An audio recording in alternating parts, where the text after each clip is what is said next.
Hello guys, welcome back to my YouTube channel. स्वागत छ सम्पूर्णलाई फेरि पनि मेरो नयाँ ब्लगमा।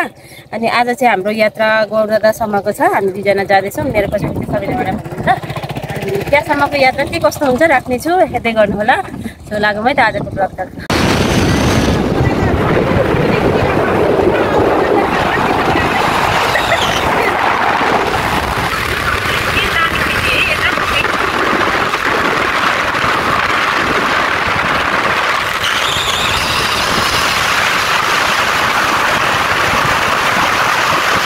भनेको यही हो कि क्या हो?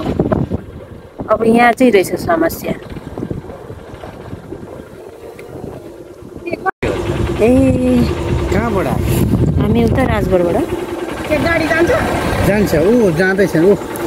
ए त्यो बाटो जानु पर्यो हामी। डबल जान्छ कि? सेक्टै जान्छ। बाटाको पुल चाहिँ कस्तो अप्ठ्यारो छ? सजिलो छ? सजिलो, एकजना जान्छ। त्यहाँ तार्ने पनि बसेको हुन्छ अरे। धन्यवाद हजुरलाई।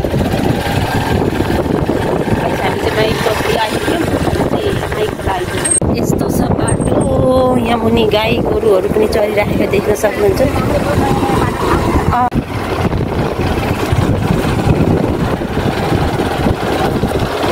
यसमा त ठुलै पुलको योजना रहेछ नि त नि। तर यो माई अब कति चौडाइमा फैलिएको होला। म त यो घरहरू पो रहेछ भने चाहिँ पुलको लागि पो बनाएको रहेछ। यहाँ चाहिँ दुईवटा बाटो रहेछ, यता र यता। हामी चाहिँ कता जाने भयौँ र यता पुलपट्टि नै जाने भयौँ। अनि यसरी जाँदैछौँ। यो बाटोलाई चाहिँ छोड्यौँ हामीले। ल जाउँ जाउँ जाउँ जाउँ न। होइन रहेछ भने यतै हो, मान्छे सबै यतै गइरहेछ।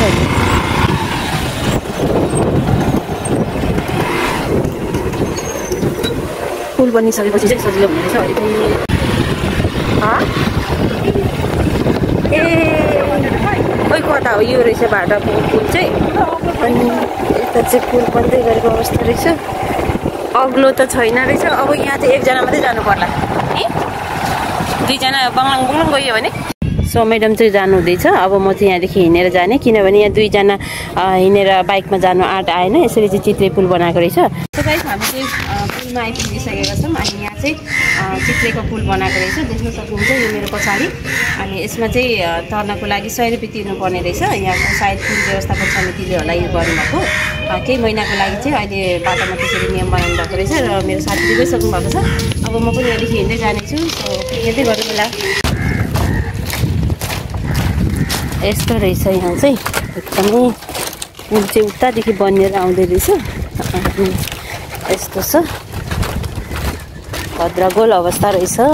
के योजना हो यो पुलको?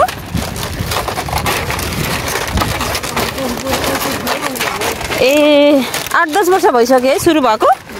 अझै बनिसकेको छैन। तर अब त लगभग छेउछाउ आइपुगेछ। कमल पुल रहेछ। इलाका प्रहरी कार्यालय गौरीगञ्ज सीमा प्रारम्भ अरे झापा।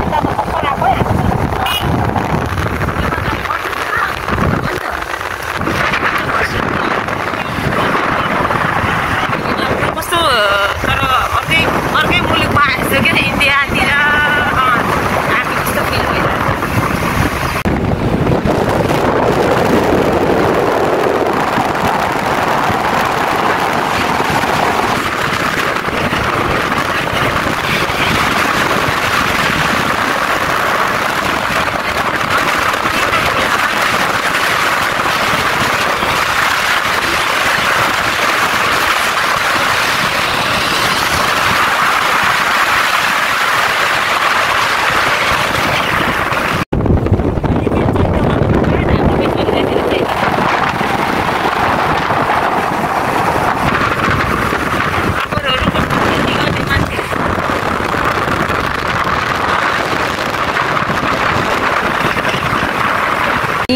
गौरीगञ्ज चोकमा छौँ। अब यहाँदेखि चाहिँ गौरदाको लागि हामी यसो उत्तरतर्फ लाग्दैछौँ। यो चाहिँ पश्चिम जाने बाटो। हामी चाहिँ अहिले यताबाट आएको पूर्वपट्टिको।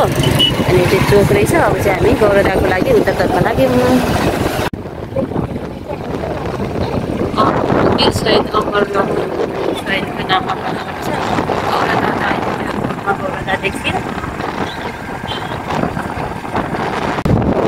फाइनली हामी गौरदा आइपुग्यौँ। अब यहाँदेखि चाहिँ फोन गरेर फेरि बुझ्नुपर्ने हुन्छ हामीले। गाइस अहिले चाहिँ हामीहरू गौरीगञ्जदेखि गौरदा हुँदै इटाभट्टा आइपुग्यो। सोलमारी पुल परेर पश्चिम लाग्नु भने चाहिँ यही बाटो होला हौ, यो बाटो हो।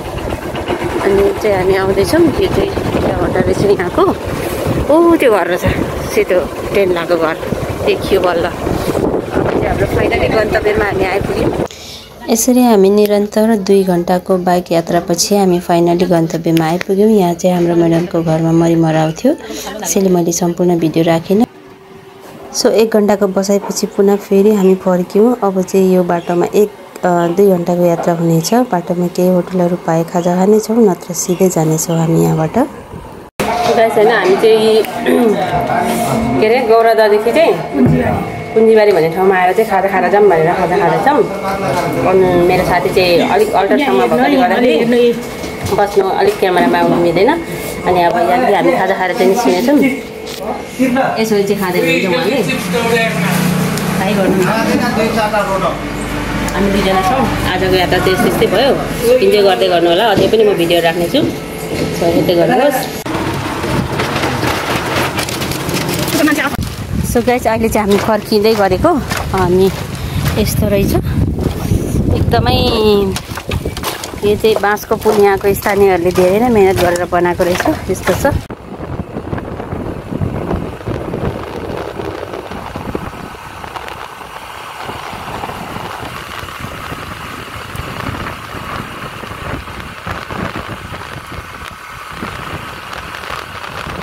गाइस आजको यात्रा चाहिँ यस्तै भयो। सम्पूर्ण यात्राहरू मैले राख्ने प्रयास गरेको छु। के कस्तो लाग्यो हेरेर साथ दिनुभयो, त्यसको लागि धन्यवाद। हामी गलेर बसेको अवस्था हो यो चाहिँ। अहिले हामी 2 जना चाहिँ एकदम घुमेर थकित भएर आएको अवस्था छ। अनि लिफ्टिङ अब त्यस्तै हो, घुमेर आएको भनेको हामीले खाएर हावाले उडायो, लाग्यो त्यस्तै हो नि। अनि यहाँसम्म हेरिदिनु भएको धन्यवाद। भेट्छौँ अर्को नयाँ ब्लगमा। तबसम्मको लागि बाई बाई।